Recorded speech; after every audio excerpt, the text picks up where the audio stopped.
I'm the doctor. This is Raz. This is Dan. No way. Hiya. You're hiding something. Get inside! Whoa.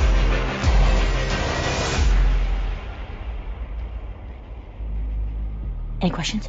No. See you soon. Hello, everyone, and welcome once again to our Geek Syndicate Doctor Who podcast reviews. This time we are looking at Chapter 1 of Doctor Who Flux, aka Doctor Who Series 13, aka the one they made during lockdown. And I think that's kind of important to remember. This was all done during lockdown. So I'm here to talk about the first chapter of Flux, which is a 6-part story, really, with my good friend, colleague, and indeed boss, really, in Geek Syndicate terms, Mr. Barry Nugent. How are you, sir? Hey all, I'm doing good. I am good. I am eager to get into it with the whole Flux scenario because we've I've watched this twice, so I have thoughts. Yeah, I've literally when you messaged me to say, am I ready to record, I'd just finished watching it for the second time because I just wanted to, there were some bits I hadn't quite got in my head and I just wanted to have a bit of a refresher. So I was quite pleased with that. It was good timing. So this is, as I say, this is chapter 1 of season 13 or Flux, and it's called the Halloween Apocalypse. So we'll start, I guess, as ever, with doing a quick blurb, and then we'll get into it a little bit. Yep. So here we go. So on Halloween, all across the universe, terrifying forces are stirring. From the Arctic Circle to deep space, an ancient evil is breaking free. And in present-day Liverpool, the life of Dan Lewis is about to change forever. Why is the Doctor on the trail of the fearsome Carvanista? And what is the Flux? There we go. So this was written by Chris Chibnall, showrunner. And what are your first thoughts? So my first thoughts. First off, it's great to have Doctor Who, or indeed this type of show in autumn on a Sunday night, because I just love having them sort of show. I mean, I still think I would have loved this to be on a Saturday. Yeah. So my first thought was this. I thought it was really weird that it was broadcasting on Halloween, just because Doctor Who traditionally is not a kids show, but it is aimed at a younger audience, right? Yeah. And they broadcast it on 6:25 on a night when most of that young audience are out trick-or-treating. So literally my daughter, the first thing she'd said to me in the morning, before she even said good morning, Daddy, or anything, was, can we watch Doctor Who tomorrow instead of today? I want to go trick-or-treating. Yes. Which is fair, right? Yeah. But it did make me think, why the hell are they broadcasting it at such a time? To me, Doctor Who is a Saturday show. It's never sat right the last couple of seasons when it's been on Sunday, but especially this year when, have a Halloween episode, but just think about your audience a bit, Yeah. So that aside, overall, I enjoyed it. Mm-hmm. The fact that this is a 6-part story or a 6-chapter story, however you want to look at it, is very apparent in this episode. Yeah. Which is both a blessing and a curse. So I've seen a lot of kind of conflicting views and stuff online and stuff like that. And obviously back in the day, certainly when I was a kid, which makes me laugh because a lot of people are going, oh yeah, it's great that Doctor Who are now doing episodic stuff. I'm like, but that's what it started out doing. Yeah. There's 26 years of that, mate. Yeah, I just say in a very quiet voice. So, this is more the Doctor Who that I grew up with, where it's a kind of, an episodic thing. But I kind of felt like when they were doing it back then, I kind of felt that even though it was episodic, I still felt like I got 6 self-contained stories. Does that make sense? Yeah. Whereas this one felt very sort of, I've just finished a chapter, boom. Yeah, you're right. It was very much, there was a lot of setup going on. Yeah. And it kind of felt to me like a little bit like, so the finale for last season, where that first episode, there was a lot of setup that just it was literally just set up. There was nothing happening really in the episode. And this felt very much like that. But again, it's more forgiving because I was a bit more forgiving of it, I should say, because it was Doctor Who Flux Chapter 1. So like you say, it was very much, this is set up, so that's what to expect from it. Having said that, I didn't feel disappointed with anything I watched particularly. It was all, it had a good pace to it, and I am interested to see where all the elements it's put together goes. I just felt like there were a lot of elements dropped in. Yeah, I completely agree with you. And I feel like I would have liked to have had. It also felt like the way some of the dialogue had been written was, again, it was just almost specifically not to give the game away, but at the same time, in doing that, you've got to be clever so that it doesn't feel forced. Yes. And there were bits where I felt you would have just answered that question. So for example, I mean, we'll get into it more, but like, for example, when she's talking to Space Bungle,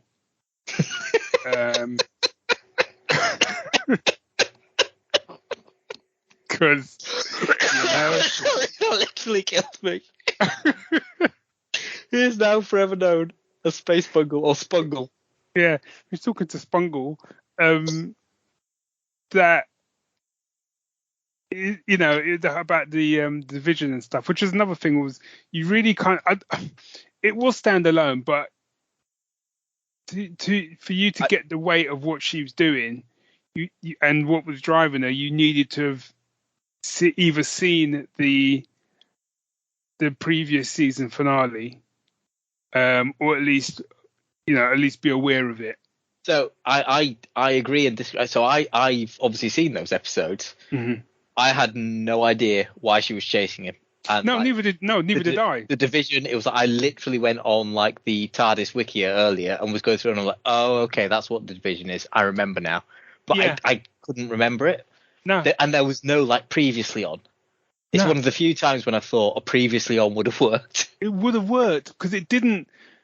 When they have that sequence and she's like, yeah, and you're the only division operative that's still alive and blah blah. I'm like, what now? Yeah. And the thing is as well, it's like having a secret organization called the Division isn't really that unique within the genre scene. No. Do you know what I mean? So for all I know, you could have been talking about something to do with Jack Bauer. I don't know. Yeah, or like the Division, the video game. Yeah. So it was just a bit. And his kind of answer to it was like, I haven't got time for it. It just. Yeah, there was some stuff. It just felt very scripted because we can't give out that information yet. Yeah, I think something I've realised after watching this episode, and I was thinking about it earlier when I was trying to explain to someone some very basic stuff that they should have just got in a work environment, and my brain was on two tracks. Was I think I quite like Chris Chibnall's ideas. I just don't like his execution. Yeah, because. The thing is like the actual story. It's a grand story. Do you know what I mean? It's a grand story.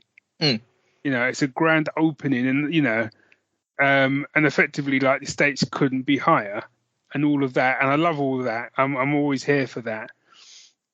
But I felt like you said, there was a lot of moving pieces. With given very little screen time, I'm all for having multi-character stories as well. I mean, but you got to give me a little bit more to kind of anchor onto.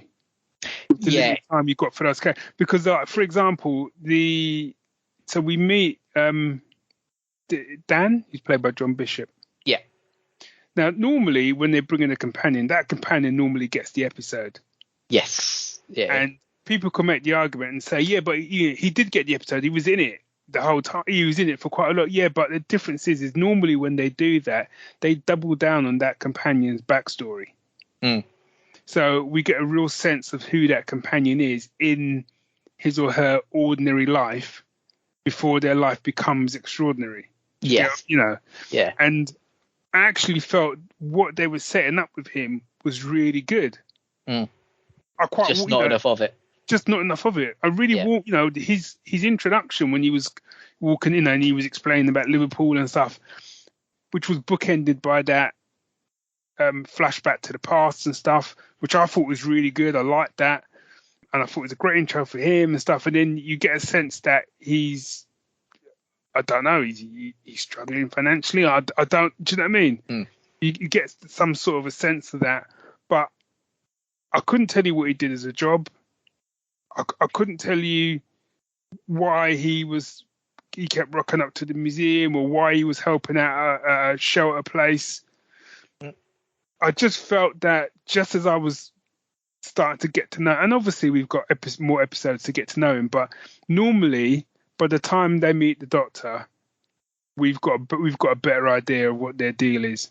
Yeah, I think you think back to like Rose, which is not my favourite episode of Doctor Who by any stretch, but that first 15 minutes or even 5 minutes, you got like that. It was like literally like a montage of Rose's just humdrum mundane life, and you really by the end of that sequence, through the direction, the writing, and Billie Piper's acting, you got a sense of who she was, barely without her speaking. It was literally just a quick scene here and a quick scene there. And then the same with Martha being introduced. You knew her before she'd even got to the hospital from her morning walk, really. Yeah. And that is something that Russell T Davies was very good at, to be fair. And that's something we should probably, maybe, if we get a chance to talk about after this season's done, is that whole Russell T coming back thing. At some point. But yeah, I completely get where you're coming from, and I really like John Bishop in this. I thought his introduction was, in fairness, there was a couple of speeches in this episode, and one of them was Dan talking about Liverpool, which I think is Chris Chibnall's best Doctor Who writing. Yeah. Because his speech about Liverpool was great. I thought Carvanista's speech about what the Flux is, actually, was really good, really well delivered. I mean, really well delivered as well. The guy who's playing Carvanista, Spungle, was bloody good, considering he was wearing that dog suit. It was like, and I couldn't get away from the Wookiee reference, because obviously he looks like a dog, and then they've got this species bond, which is basically a Wookiee life debt on steroids. Yeah. And I've said before, I hate alien races that are literally just, because the good thing about a Wookiee is it's reminiscent of a dog. It doesn't look like a dog. He was a dog. And while it kind of worked with John Bishop going, that's a really good costume, is it really soft and stuff, I kind of got a little bit irritated by it as well, because it was kind of just drawing attention to the fact that the guy was in a dog mask. Yeah. But the actor who was playing Calvinista, I mean, I really loved his delivery. I loved, in fairness, the lines he was given. So Craig Ells was the actor. Fantastic. Really liked it. And the same for the overarching villain other than the Flux, which is Swarm, the imprisoned dude who we've not really mentioned yet. No, I was going to say, I was coming on to that. Now, I've heard people have said, oh, it's just a bit wooden, isn't he, and all this sort of stuff. So, I often use the phrase proper villain. And by that I mean just a proper like Davros. Do you know what I mean? Just the proper I'm not a nice guy. I do bad things. I'm here to mess your day up. And I'm going to go home and sleep peacefully after I've done it. So yeah. And for me, he was one of the high points. Yeah. I agree. I love a good villain, and I love a good villain hero face off, and that bit where he was kind of talking to the Doctor and they did the whole thing about we've battled across the universe and beyond and blah blah blah, and you don't even you can't remember me, that gives me the advantage. I'm here for that for days. And in many ways that's what saved the episode for me, was that sort of stuff. I was like yep. However, I will just put out one stupid thing, is so when you first meet him, which again is a great intro scene where you got the two guards. And then she's kind of like, whatever happens, don't talk to him, don't interact with him. No matter, if you ask her to do anything, don't do anything. And you get a sense that she's been rocking up there for hundreds of years or whatever. I mean, since the dawn of time, effectively. Yeah, and then he talks to her and she answers him. And I was just like, all right, mate, how you doing? I'm like, what the hell? What have you just said? What did you just say? Yeah. So it just, I almost would have rather like her not say anything and the scene still play out. Mm. And maybe she speaks right at the end or something. Do you know what I mean? It just because it would have worked, if he was just like still talking to her as if she was responding, and just say, is this your final tour and now you've got a child to replace you? I mean, the thing I really loved about him as well, though, was especially after that kind of like, because he obviously like, I don't know, he Thanos'd her, he basically turned to dust and whatever, and then like just when he kind of like, I don't know, not regenerated, but he came back, kind of like obviously restored himself. Yeah. And then his voice just reminded me of like, of Vision from the Avengers. It was just like so softly spoken. Yeah. And I just loved it, because it's like, it would have been so easy with that character design to just go kind of like the whole raspy kind of I'm a villain sort of thing. Yeah. But to just play it straight, I thought was a brilliant choice. The voice reminded me, and the mannerism reminded me of. Do you remember? I think it's called School Reunion. The episode. Look at me. Yeah, with Anthony Stewart Head. Yeah. Yeah. He that's who he reminded me of. To the point of I was like, was it him? Do you know what I mean?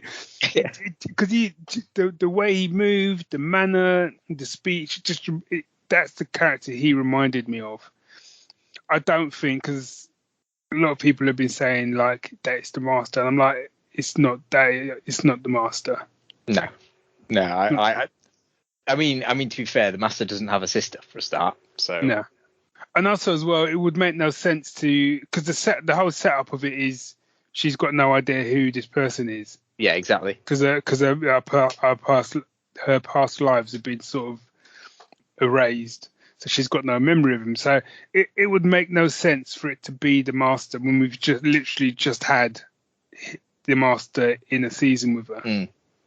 If it did turn out to be the Master, I wouldn't be pleased. Yeah, no. To be fair, if it's anyone that we've seen on the screen in Doctor Who before, it's like it devalues it, because the whole point is it's the whole point of that I have the advantage kind of line. Yeah, is because she's got no clue because of the timeless child memory wiping stuff. Yeah. And to be honest, I mean, I know a lot of people, including some good friends of mine, have got, they're very anti the whole timeless child thing. And it's sort of something earlier. I like Chibnall's ideas. I don't mind it as a concept. I think it actually potentially adds quite a lot to the Doctor Who mythos. The way it was executed, it was a bit devaluing, because it was kind of almost like, you're just a puppet dude, like, Yeah. But to continue that and to actually to double down on it and to have this not ignore it, I think is good, because it gives you an opportunity to just explore it more. And I think that's what Flux is going to do in some ways, as well as being this 6-part story. I sort of see this as being Doctor Who Children of Earth, the Torchwood 5-part. Oh, yeah. It very much reminded me of that, but it has to be, because obviously Torchwood's an Earthbound thing, and at the time was Cardiff bound. This is very much a, it kind of has to be that kind of epic universal scale. Yeah. And the thing that I really took from this was that, I did genuinely, there were moments of, where I thought of proper, there were moments of proper, what's the word? I was worried. I was worried for the Doctor. I was worried for the universe, especially towards the end. The one thing I kind of don't like is, again, we've not seen Jodie have her Doctor moment, and she was just floundering through most of the episode. So I watched this with Sue, and I could tell after the opening sequence, I'd lost her. She said, I'll give it a go. I'll give it another go. Because and we used to watch Doctor Who together, and she used to really enjoy it. I think she jumped ship with Jodie. I remember you saying, to be fair. Yeah. The opening 5 minutes, quite frankly, I just thought didn't do much for me. Yeah, I agree. It was silly. However, my problem with it, what I loved about it was the fact I love the idea. I've always loved that from like, James Bond to Indiana Jones. I love the idea of starting something at the Mid-adventure sort of thing. Mid or end adventure, and then you go from there into like a new adventure. I've always loved that. But the way that I just think it was the way that they did it. Yeah, I written this down as a note as a cold opener. It was like the worst kind of Roger Moore opening sequence. Yeah, but I think, and you could have done that same. You could have had a sequence like that with her kind of gobbing off, and we've got this under control, and actually they're all handcuffed, and all. You could have done all of that, and it could have been like absolutely brilliant way to open it and to show that her and Yaz have been traveling and stuff like that. It just didn't land. No, it didn't land. No, I completely agree with you. I really do. And to me, it was almost like that bit in Die Another Day where Bond starts windsurfing and you've got the awful CG behind it. Yeah. That was what came in my head when I watched that scene. It was like, oof, that's not going to age well. Yeah, and the thing of it is that it's like the rest of the CG in the episode was brilliant, but that first scene was not. No, it wasn't good. And also as well, like so much of it, I think one of the mistakes they made was, you had the it's like the hologram of Space Bungle. Yeah. The problem was the first time I watched it, I didn't realise that's who it was. Yeah, no, I was the same. So when he actually turns up and he takes the helmet off and stuff, and he's like, Space Bungle, there was no connection for me to what they'd gone through. To me, that just felt like a completely separate adventure. It was only when I watched it the second time and a lot of people are saying the sound was off, and I agree with that. Because the first time I watched it normally on TV, the second time I watched it on my PC, like on iPlayer, and I could hear it a lot better. Yeah, I was the same. Because I didn't realise that he'd actually said, I'm going to the final hours of Earth. Like, I somehow missed that as well. Completely missed it. The second time, no, I got it, but I missed it the first time. Yeah, it's because it's because the sound was off, so I just didn't hear it. So they follow him. So that I'm like, okay, so that's why. But my thing is, that's a massive plot point that you got to seed into your audience, and if you've not nailed it, then the rest of it struggles. And that, to me, it would have made more sense to me to have shown him live, not hologram. To have actually shown him. So then when you then have the scene of him kicking down Dan's door, you, as a viewer, you're like, yeah, that's that same I know dude. Who that is. I know who that is. They're still following him. That makes more sense. Yeah, and then he can take his silly pointy hat off and be Spungle, and it'd be fine. Yeah, you still get the same sort of beats, but the bit where she thinks it's an invasion, and she turns to like, Space Bungle and is like, right, well, one, this invasion is off. Because it's defended. Because that's it. Yeah, you told them because this planet is defended. Oh yeah, and by me apparently. Yeah, what? I literally laughed. Yeah, you literally. I mean, I'm not being funny, right? But Jodie's got some acting chops, and you can give her those things, and she will nail them. You think back to literally the same line that Matt Smith gives in his first episode when he looks 12. I know. One more, just one. Is this world protected? But you're not the first lot to have come here. Oh, there have been so many. And what you've got to ask is, what happened to them?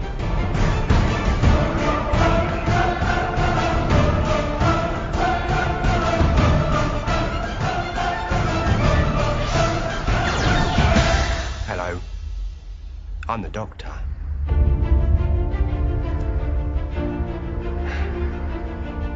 Basically, run. And it's like, and to me that's the biggest thing. It's like, it's like Peter Davison was a Doctor he was like that. He was very innocent. He was the youngest Doctor at the time, and he made mistakes. But you always felt like he would have an answer for you.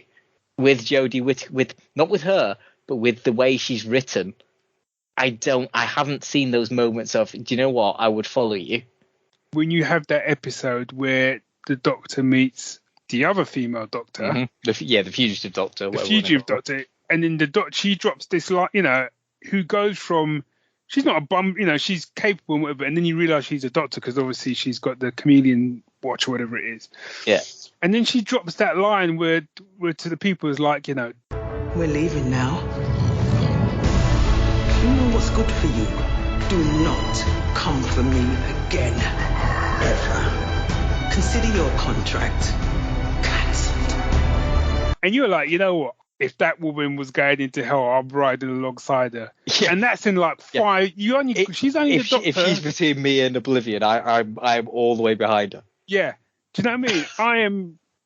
And we only see, she's only the Doctor she comes back, but she's only in that episode as a Doctor for what, 5-10 minutes? Yeah, because for the most of it, she's just a human dude doing human stuff. Yeah. So. And she's more. Yeah. Now, I'm not saying you still can't have the, running about and the, the jokey stuff that like Matt Smith does. All the Doctors kind of have that side to them, that kind of playful side. But it was the same thing when they cast Matt Smith. I was like, oh, really, dude looks 12 or what? And then that first episode where he kind of like, like you said, one more question, is this planet protected? Yeah. And he drops that line. He's like, I'm the Doctor. Basically, run. Yeah. He's not shouting. He's not mad. But you get it. You get it. The command is there, and you're kind of like, you know what? He's 12, but you suddenly realize, no, but he is the Doctor. Yeah, and it's such a shame because she's got. I watched Broadchurch after, so I've only watched Broadchurch. I only watched Broadchurch for the first time. I think it was this year we watched Broadchurch, all 3 seasons like back to back. Yeah, and honestly, her acting in that show is phenomenal.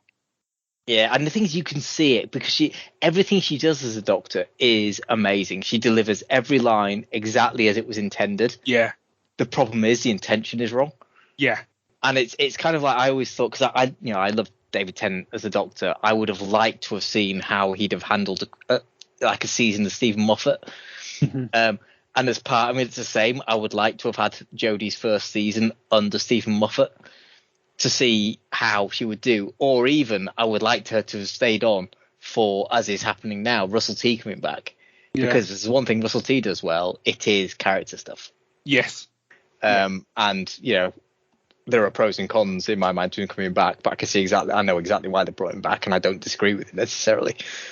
But yeah, Chris Chibnall, and that's the other thing, because Broadchurch is Chris Chibnall, so he can clearly run a show, It's just he can't run Doctor Who. And he's written chapters 1, 2, and 3 of Flux, apparently. I don't know about 4 and 5 and 6 because they're not written here. But whether he's the full writer or whether he's like a co-writer on them, I don't know. I suppose that's the potential, whether or not he's written the whole thing.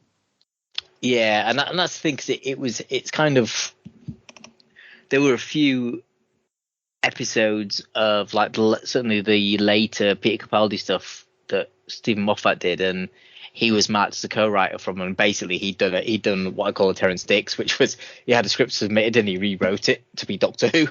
Yeah. And Stephen Moffat has his flaws. Every writer does, but I always felt he got Doctor Who, and the same Russell T.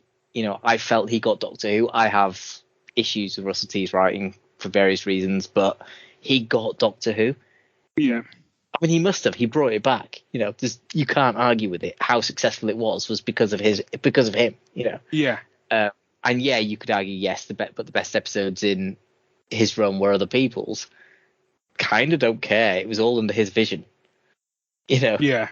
And the same with Stephen Moffat. There were some brilliant episodes. There were some not so great episodes. There was a couple of seasons where he tried to be experimental and it didn't work. But overall, he got Doctor Who, and I don't feel Chris Chibnall does.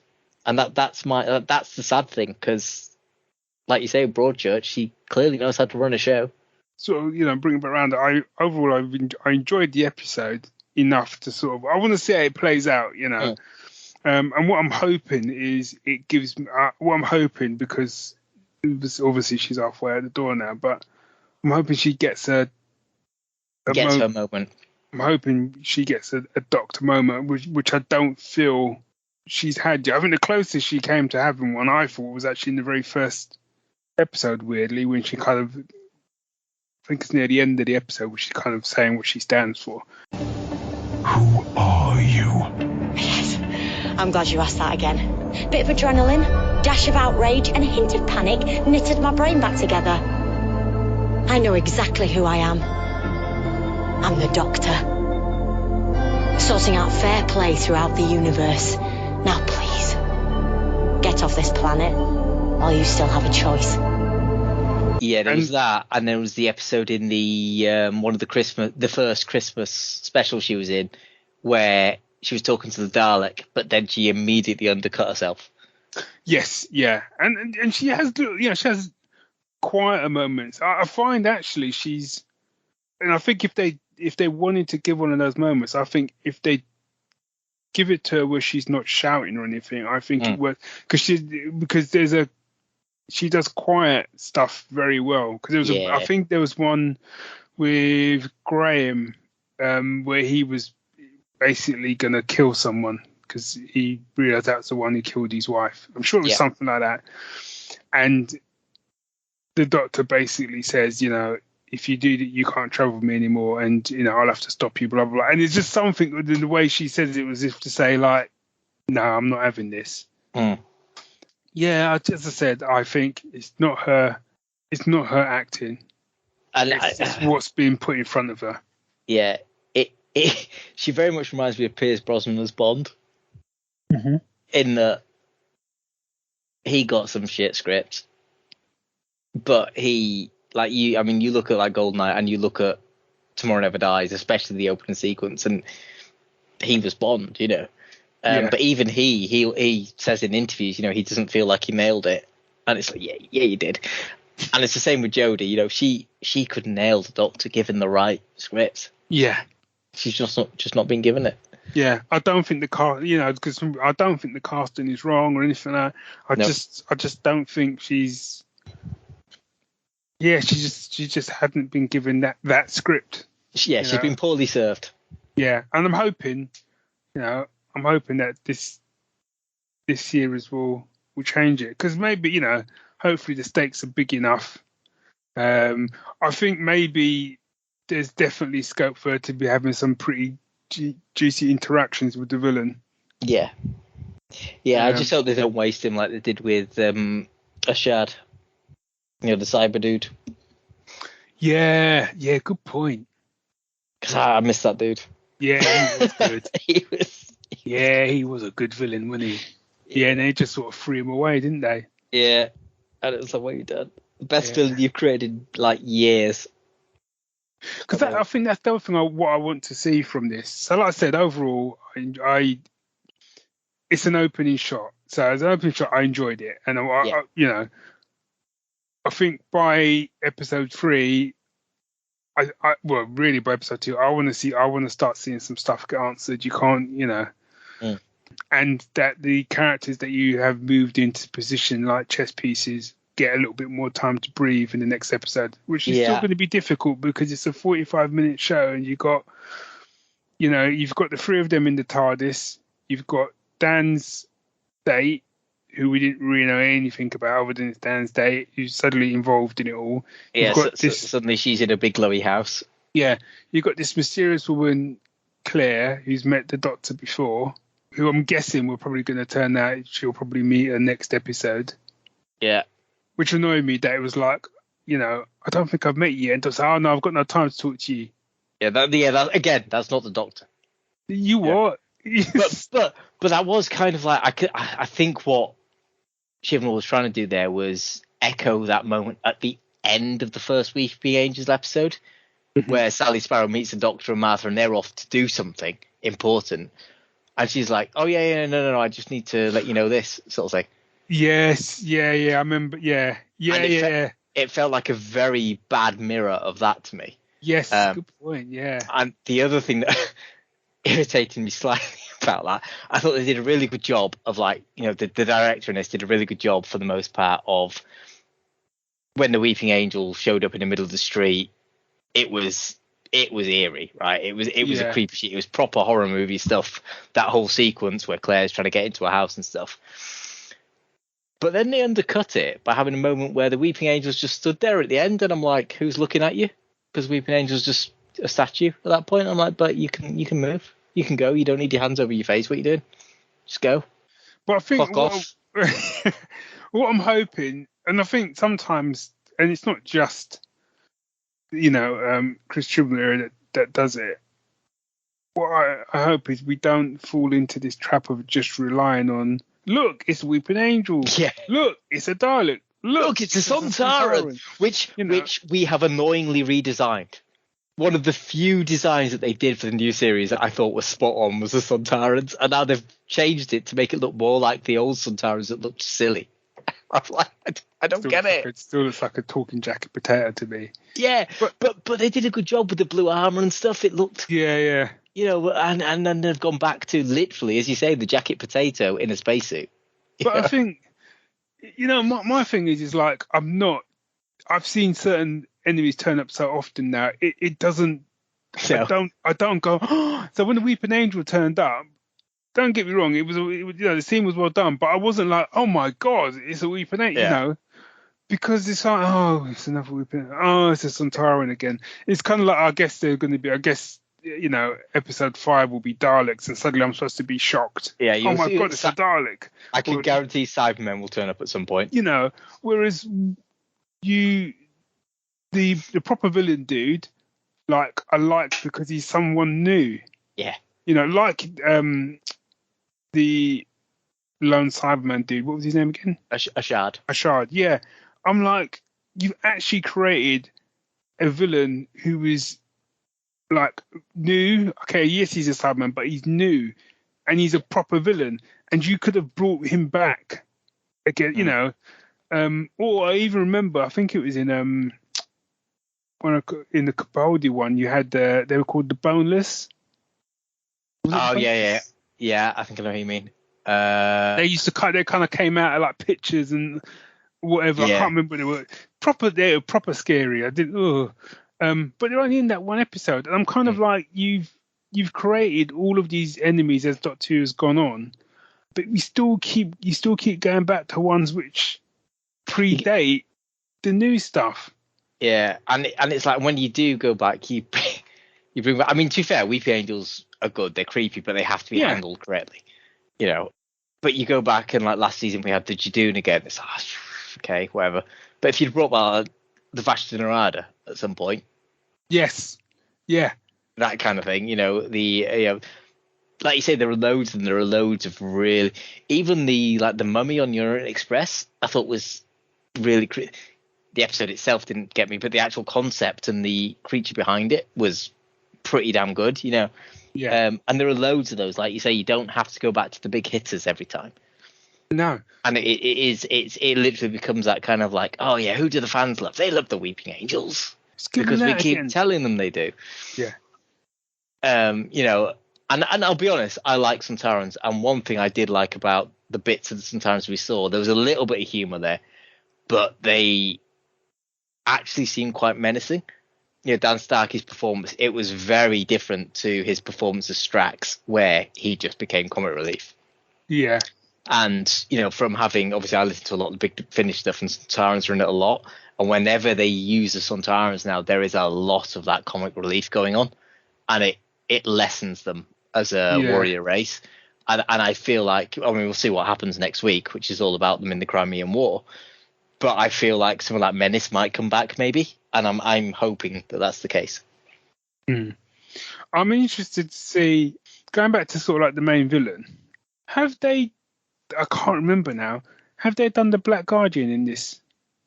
No, not in the new series stuff. I did wonder if it was a kind of interpretation of the Black Guardian, but then I thought, no. It can't be anyone that we've already. It can't be an enemy that she's already fought, because it negates the whole premise. Yeah, I mean, it can be because bad writing, but it shouldn't be, because exactly as you say, it's like, it's that, I fought you before you had your memory wiped, basically. And I have the advantage now because of that. And also there's the Flux. which, going back to the effects of the Flux, I thought was fantastic when it was eating planets and stuff. Yeah. And to be fair, like everything after that opening sequence, I thought, like, CGI wise, was fantastic for Doctor Who, especially, like, because you expect a little bit of kind of like, oh yeah, this looks like a film from 2008 or whatever, but there was a lot of bloody good stuff in there. And we said last season about, the creature design, yes, bungle, but it looked good. But it looked like a space dog. It looked like exactly like it was supposed to, because he looked good, but he still looked like space bungle. Still like space bungle. Oh, that's gonna keep me laughing for weeks. Space bungle. There's gonna be a lot of people that are still going to be like, I don't get it. You go and look, kids. You go and look up bungle. Yeah, look up bungle. Look up bungle and rainbow, and that will answer the question for you. Yeah. Oh, that's genuinely gonna have me just randomly laughing. But yeah, as I say, it was and well, as you said as well, it was a good opener, but it was clearly an opener. I don't think it stood alone, but I don't think it was meant to, so that's not necessarily a bad thing. I've seen some people leveling that as a criticism against it, but it was very much, it was Doctor Who Flux Chapter 1. So. Yes.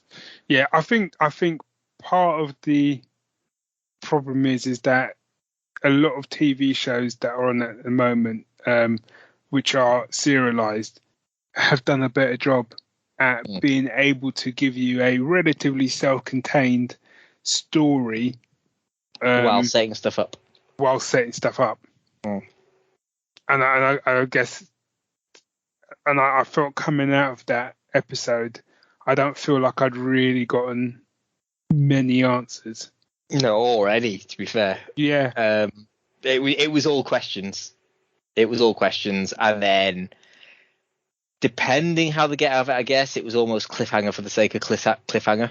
I did feel the cliffhanger was a bit OTT, just with them literally being there at the end. But I mean, it's just we know what the next episode is. They're gonna go back in time to the Crimean War. Probably the TARDIS will just suddenly work. You see, what I would have rathered was obviously we know the Doctor was going to survive. We knew that when we used to watch it back in the day and have a cliffhanger. But back in the day, we didn't get the coming next week. No. Yeah. So for me to I think this would have been the time to have doubled down and just end, and then we'll see you for episode 2. And then you got that week to be like, whereas it was like, you set up a lovely little cliffhanger. It was a lovely little cliffhanger. And then it's like, coming next week. So it's just like, okay. Yeah. Yeah. And, I'm not saying that I was sitting there thinking if I hadn't have seen that, I would have been thinking, well, they're not going to get out of it. But I don't know. It just... it detracts. It burst the cliffhanger bubble a little too quick for me. So the funny thing about that was, I don't know if you remember, back in like season 1 of the new series, back in 2005, the first few episodes had their coming soon bit before the titles. So it would be like, the episode would end, then you'd have the coming soon, and then you'd have the credits. Yes. And it was literally, so Stephen Moffat did the 2-parter for that episode, for that season, which was the empty child, the mommy stuff. Yeah. And he said to Russell T, he said, do you not think we should not have a coming soon thing? Because it kind of spoils the cliffhanger. And then they moved them to after the credits at least. Oh, okay. And that's why, and again, so they're still after the credits, but especially this teenager, the credits don't take very long. People watch them, So, you could argue some people turn off and it's not a thing, but yeah, like you say, it does detract from it. Yeah, I mean, I'm interested to see. I watched the episode and I was definitely interested enough to see like how this all pans out. Yeah. I have a worry for next week's episode. Just purely based on the trailer, it kind of almost looks like we've set everything up. Now here's a historical episode. Yes. And that's my concern. I need some answers or some continuation of the questions at least next week. Yeah, I think what we need is the story to move forward. Yeah. What also I'm hoping is that even though a lot of it was kind of set around it felt much more a galaxy spanning event, even though we weren't necessarily jumping from planet to planet. Do you know what I mean? It felt more. It felt universal. Yeah. Yeah, and my worry is that now they've shielded Earth, so everything's then going to be. I'm hoping that isn't the case. I'm hoping it's then not everything going to be locked down to Earth. Yeah. Yeah, and again, because the next episode is the Crimean War, it's like, okay, so we're on Earth. Yeah. You know? I'm hoping it's a pit stop and then they'll get off. Yeah. Yeah, me too. But, to round up, a good enough start to a 6-part series. I am interested to see where it goes. Like I say, I am interested in the concepts and the ideas that are being put forward. I like the villains that we've got so far and the not villains as well. I can't, to be honest, I hope we see more of Carvanista or, Space Bungle. Can't they Space Bungle and not last? So I do hope to see more of him. I want to find out more about Dan, and I just want to see how things come together. So it was a success by most standards, I would say. Yeah, I mean, to be fair, I enjoyed it more second time around because I could hear more. So I did. So I think because I could hear more, and I suddenly realised what was going on in the opening sequence a bit more. Yeah, I would have liked to have seen. This to me would have been the episode I would have liked to have seen the Doctor tell Yaz about the division and stuff. But I'm guessing maybe the next episode will be a little bit quieter, so you might get a chance to do it then. Yeah, maybe. I hope they don't just leave that till chapter 6, because that would be or 4 or something, and Yeah. But yeah, it's off to it was a solid enough start. But solid enough, yes. Not perfect, not terrible. Which, in fairness, is Doctor Who. Yeah. You can't expect high literature from it. It has moments where it excels, don't get me wrong, and I love it, even when it's terrible. But, it's Doctor Who. Also, did that shield thing feel a little bit like it'd been nicked from Guardians of the Galaxy? Literally what I was thinking. Okay. That was the first thing that entered my... In fact, it was before they even did it. It was when he said it. I thought, okay, Guardians. Yeah. It's like, if we could form a shield, it's like, what? Do you mean like they did in... Like Novolot did in Guardians? You could do that. And the ships even looked a little... But it didn't look that much like it, but it was just... Okay. No, they had a little bit of that star shape to them. Yeah. Yeah. I must admit, there was a moment where there were so many pop culture references in this episode. Like, the Klopp era and all that stuff, where I kind of thought they're just going to reference Guardians at some point. Why did you form a shield? How did you come up with that? Well, I watched Guardians the other day. I watched this classic film. Oh, dear. Yeah, but solid enough. I am excited and interested to watch it more. So yes, which is, to be honest, all I can ask for at this point. And episode 2 will be out on my birthday. People can send donations through the usual channels. Cool. Okay. Right. Let's round up then. So, where can we be found? So, we can be found on Twitter at Geek Syndicate. You can drop us an email if you like the episode or you've got some comments. I'm sure people will be quite vocal. There's a lot of vocal people online. Hopefully some of those vocal people don't listen to this. But yeah, if you've got any thoughts on the episode, drop us a line. It's thegeeks@geeksyndicate.co.uk. And we've also got a private Facebook group. If you just search for Geek Syndicate, just knock on the door and I'll let you in. Awesome. Cool. So thanks, B. Again, a lovely chat, and it's been too long since we've spoken in general, to be fair, and I know that's largely my fault. But yeah, no, it's been good chatting to you, especially about Doctor Who, and it's been good doing a recording with you. So yeah, doing a salute, you can't see that, but we will see you all.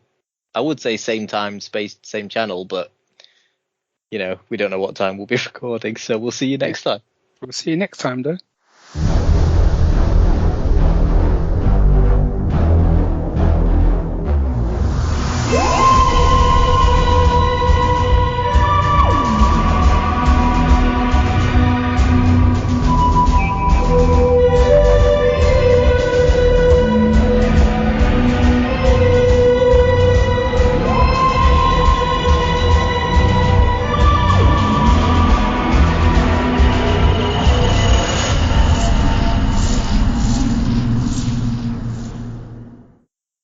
Don't forget to click below and subscribe to the official Doctor Who YouTube channel.